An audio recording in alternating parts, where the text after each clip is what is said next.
Bienvenidos nuevamente a esta serie de charlas y entrevistas con los grandes ideas y también los nominados a estos premios Latin American Leaders Awards que entregamos en Europa Central ya desde 2017.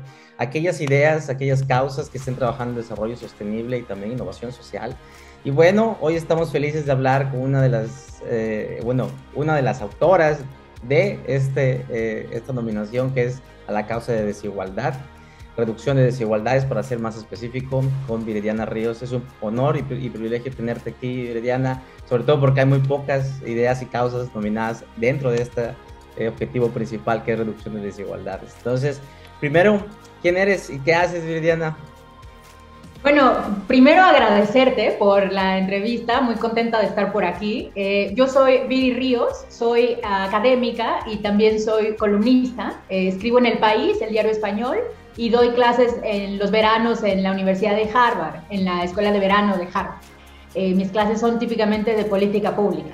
Pero antes de ser periodista y académica, yo soy una ciudadana tradicional de la Ciudad de México. Yo nací en un barrio de la clase trabajadora de la Ciudad de México, y pues ha sido un largo caminar lleno de suerte, lleno de trabajo, lleno de esfuerzo, para llegar un día pues a estar aquí platicando con ustedes. Gracias, Viridiana, un honor también para nosotros tenerte.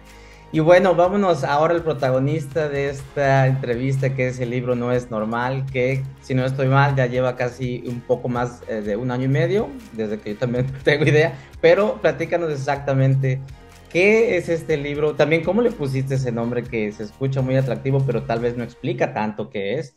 Y bueno, también cómo se te ocurrió hablar sobre un tema tan polémico, pero también a la vez también difícil de comunicar, que es la desigualdad. Bueno, no es normal, es un manual para cualquier persona que quiera crear un México más justo y un Latinoamérica más justo. Y lo que hace es compilar una serie de datos y de ejercicios en 25 ensayos que nos permiten conocer qué es lo que está haciendo que un país como México y que muchos países como Latinoamérica sean tan tremendamente desiguales. No hay que olvidar que la región latinoamericana es por mucho la región más desigual del mundo. Es una región que, si bien en algunos casos se han dado reducciones en la desigualdad, sobre todo en los últimos 20 años, a pesar de ello continuamos siendo pues un país tremendamente desigual.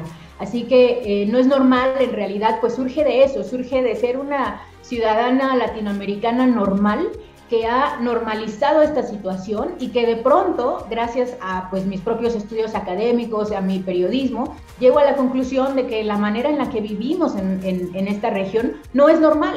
No es normal que, por ejemplo, un país como México, que es la 15ª economía más importante del mundo, sea un país que tenga el 53% de su población en pobreza. No es normal que un país como Brasil, que es todavía una potencia económica más grande que México, tenga una proporción también abismalmente enorme de personas viviendo en la pobreza. Y sobre todo no es normal porque no debería ser así.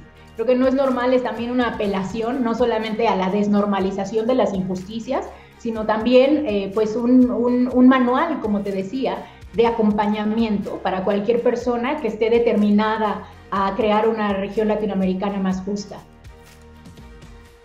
Gracias, Viri. Voy a hacer una pregunta extra, porque en realidad ahí la evolución del libro y, como tú dices, la desigualdad ha sido un problema súper complejo, pero al mismo tiempo a veces parece imposible de atacarlo desde academia, desde gobierno, o desde sociedad civil, o desde incluso negocios.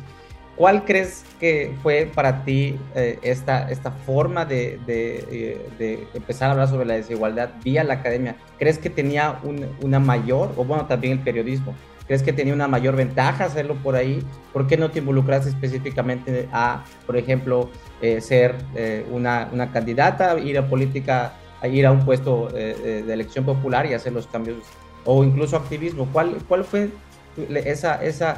esa trayectoria para poder decir, me voy a dedicar a un libro y vamos a crear este movimiento que has creado? Bueno, yo creo que hay muchos caminos para atacar la desigualdad, y no creo ni siquiera que el mío sea el mejor. De hecho, yo creo que la gente debe tomar la política en sus manos, involucrarse en los partidos políticos y cambiar el sistema desde dentro, ¿no? Yo soy firme creyente de eso.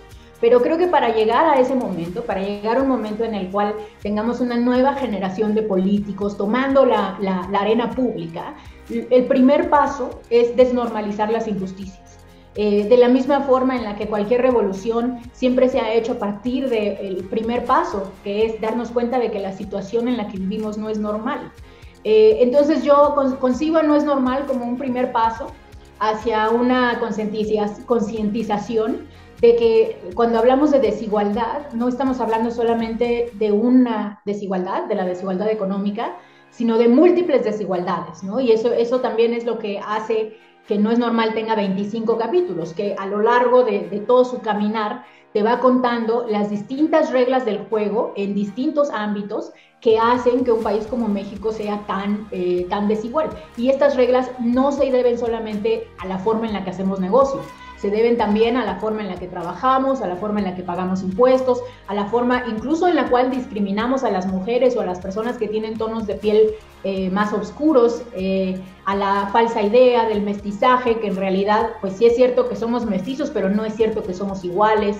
Y también, por supuesto, pues al actuar del gobierno, a la corrupción que existe, a la falta de representatividad de las clases bajas. Entonces no es normal, va caminando al lector a través de pues estos como distintas componentes que han creado la desigualdad. De hecho, hay muchísimas formas de leer no es normal. Bueno, al menos hay tres. Yo así lo concebí, un poco inspirada por La Rayuela. Y yo lo concebí como un libro que puedes leer de corrido, es decir, empezar en el capítulo 1 y terminar en el 25 y te cuenta una historia. Un libro que puedes leer salteado, es decir, puedes tú tomar un capítulo y simplemente leerlo porque te interesa y ese capítulo se contiene en sí mismo, no necesitas haber leído el capítulo 2 para entender el 3 y viceversa. Y tercero, a través de rutas, y creé distintas rutas de lectura, rutas, por ejemplo, para mujeres, para trabajadores, para empresarios, rutas para personas interesadas en atacar la desigualdad antes de que se genere, cuando se genera, después de que se genera, y de esa manera no es normal, pues es una, digamos, es un libro que se puede leer de tantas maneras como tú desees, y que entonces, pues es aceptable, digamos, para muchísimos y distintos públicos. Hablando sobre eso, ahora la siguiente pregunta va hacia exactamente ese diseño que le diste y lógicamente todos los retos que has encontrado en el camino. Que nos digas cuáles fueron los retos más difíciles que tuviste que enfrentar, no solo en el momento que se te ocurrió escribirlo, también durante que lo estuviste escribiendo. Me imagino que tal vez fue algo que lo pensaste, repensaste, volviste a cambiar y lo rediseñaste cientos de veces para impactar estos públicos y diseñar estos tres tipos de lecturas, pero también los retos actuales que enfrentas, que básicamente te estás dando un golpe demasiado contundente a aquellas estructuras que creían inamovibles o impecables, y bueno, es ahora que ya empiezan a ver que hay un problema, ¿no? Bueno, no es normal, es el resultado de 15 años de mi vida como académica.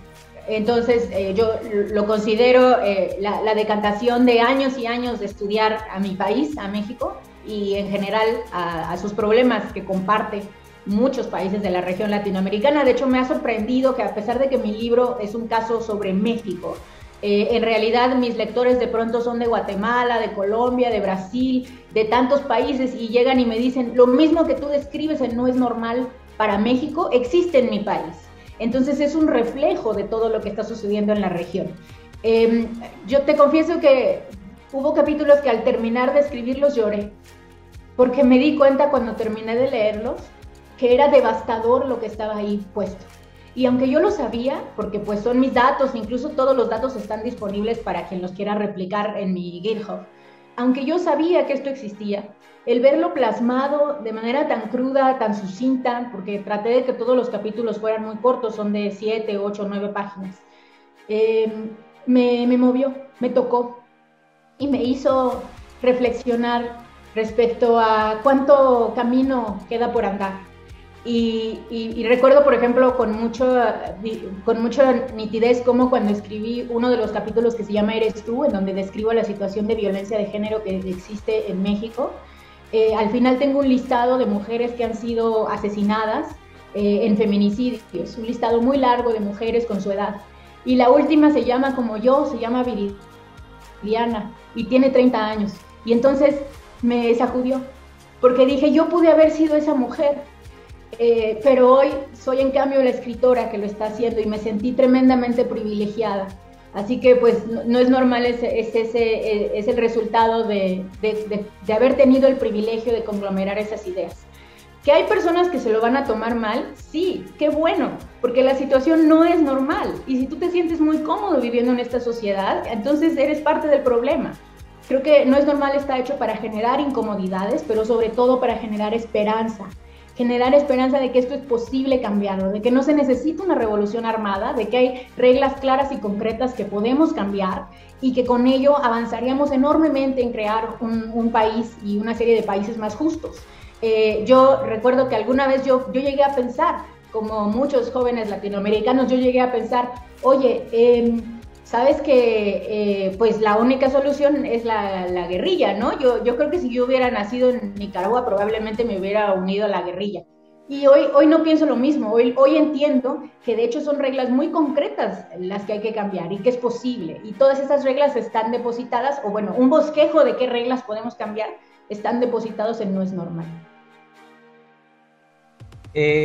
La siguiente pregunta va dedicada también a aquella comunidad que vive fuera de México, incluso también fuera de Latinoamérica, y que así como esta iniciativa tiene el objetivo de poder seguir involucrándonos, conocer, pero también reconocer a aquellos que están haciendo algo positivo y también de mucho impacto para nuestra región, pues es también conocer las lecciones bueno, de liderazgo, de resiliencia, también de mucha iniciativa que le has puesto tú a estos años trabajando en desigualdad, pero también bueno, también como figura pública, también aquel exposición también que tú tienes que enfrentar día a día, que imagino no debe ser fácil. A muchos de nosotros no, nos faltó tal vez ese coraje para poder enfrentarlo así, pero encontramos en ustedes también mucha esperanza, pero también una fuente de inspiración muy poderosa. Entonces, aquellas lecciones que le puedes compartir a aquellos que estamos fuera o que